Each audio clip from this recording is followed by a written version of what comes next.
छत्तीसगढ़ के इस गांव में रहेंगे तो सरकारी नौकरी मिलेगी। अरे भाई, निवास प्रमाण पत्र बनवाओ, चलो चला जाए। सरकारी नौकरी चाहिए तो इस गांव में रहिए। आज के समय में किसी युवा से पूछिए कि जिंदगी में क्या करना है, तो जवाब क्या आएगा जानते हैं? सामने वाला कहेगा कि बस अच्छी सरकारी नौकरी मिल जाए भैया, और कुछ नहीं चाहिए, शादी ब्याह हो जाए। क्योंकि सरकारी नौकरी महज एक सामान्य नौकरी नहीं होती, बल्कि सफलता का सबसे बड़ा पैमाना होता है। सरकारी नौकरी मतलब बढ़िया जिंदगी का लाइसेंस। हमारे यहाँ एक रिपोर्टर है खोमन साहू, वो इन दिनों लड़की देख रहे हैं, उनकी शादी होने। मैंने उनसे कहा यार कि साहू समाज के अध्यक्ष से बात करो, काबिल आदमी हो, शादी हो जाएगी। बोले अरे सर हो तो जाएगी, लेकिन समाज में सरकारी लड़का देख रहे, सरकारी नौकरी वाला। अरे मैंने कहा तुम इतने काबिल रिपोर्टर हो यार, इतने बड़े बड़े इंटरव्यूज करते हो, इतना विधानसभा कवर करते हो, तमाम जाते हो, शहर में तुम्हारी पूछ परख है। बोले नहीं सर, सरकारी नौकरी बिना मामला अटका है। तो खोमन साहू पीड़ित हैं, बताइए कि सरकारी नौकरी लगे तो उनकी शादी हो, और मैं यहाँ से जाने नहीं दूंगा। सरकारी नौकरी मतलब सुंदर कन्या से शादी का भरोसा। सरकारी नौकरी मतलब घर में ज़्यादा इज्जत मिलने का मौका। लेकिन ये सरकारी नौकरी इतनी आसानी से मिलती कहाँ है? बहुत पापड़ बेलने पड़ते हैं, इसके लिए बेलने पड़ते हैं ना, नहीं देखिए कब। लेकिन आपको छत्तीसगढ़ के सरकारी नौकरी वाले गांव की कहानी बताऊंगा, जहां हर घर में एक व्यक्ति सरकारी नौकरी से जुड़ा हुआ है। पूरा मामला धमतरी जिले के भुरसी डोंगरी गांव का है, जहां करीब 150 लोग सरकारी नौकरी में हैं। इस गांव में आपको हर विभाग से जुड़े लोग मिलेंगे। किस नौकरी में गांव के कितने लोग हैं, चलिए आंकड़ों के साथ आपको ये बता देता हूँ। देखिए, गांव में सबसे ज्यादा लोग शिक्षा विभाग से जुड़े हैं। गांव में कुछ लोग 45, गांव में कुल 45 लोग शिक्षक हैं, जो अलग अलग जगह नौकरी कर रहे हैं। इसके अलावा 25 लोग प्रोफेसर और प्रधान पाठक जैसे पदों पर हैं। वहीं आर्मी में 25 लोग और पुलिस में 15 लोग। इसके साथ ही अगर अधिकारी स्तर पर बात कर रहे हैं तो अपर कलेक्टर, नायब तहसीलदार और पीडब्ल्यूडी विभाग में 25 से ज़्यादा लोग हैं। नौकरी के साथ एक और ख़ास बात है जो इस गाँव से जुड़ी हुई है, जानना चाहते हैं?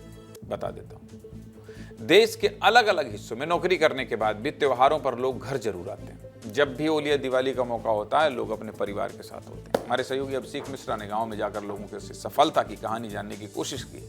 अभिषेक की एक रिपोर्ट दिखाता हूं, देखिए।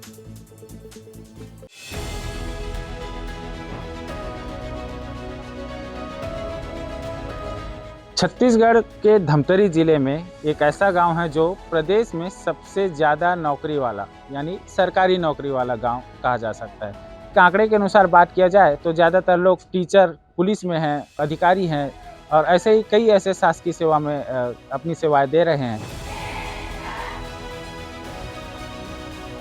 मैं बड़ी होकर टीचर बनना चाहती हूँ। जब मेरे सहपाठी को पढ़ाते हैं टीचर, तो मुझे उन लोगों को देखकर मेरा मन भी करता है कि मैं भी छोटे बच्चों को पढ़ाऊँ। शायद मैं सोचता हूँ धमतरी जिला का ऐसा गांव होगा जहां सबसे ज़्यादा कर्मचारी होंगे। यहाँ के विद्यार्थी जो है पढ़ लिख कर के अच्छे अच्छे जॉब में गए हैं, अधिकारी भी बने हैं।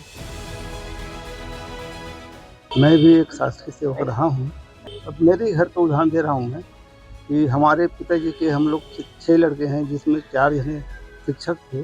बड़े भैया जो शिक्षक थे, उसका लड़का वो भी प्राचार्य थे। मैं मई 2025 में व्याख्याता पद पर रिटायर हुआ हूँ। यहाँ लगभग हर परिवार में एक नौकरी वाले हैं, डिप्टी कलेक्टर तक हैं, है ना। और मेरे खुद का बेटा BHEL भोपाल में मैनेजर के पद पर कार्यरत है।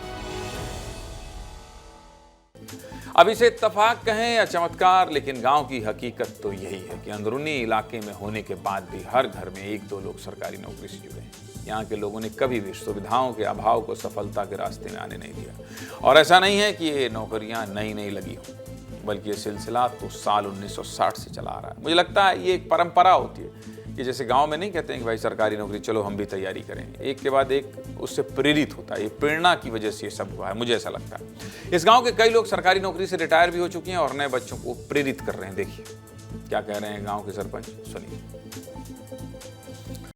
कि हमारे ग्राम भूसी डोंगरी में ऐसे आंकड़े के हिसाब से देखा जाए तो हर 2 घर के पीछे कहीं ना कहीं एक सरकारी नौकरी में है।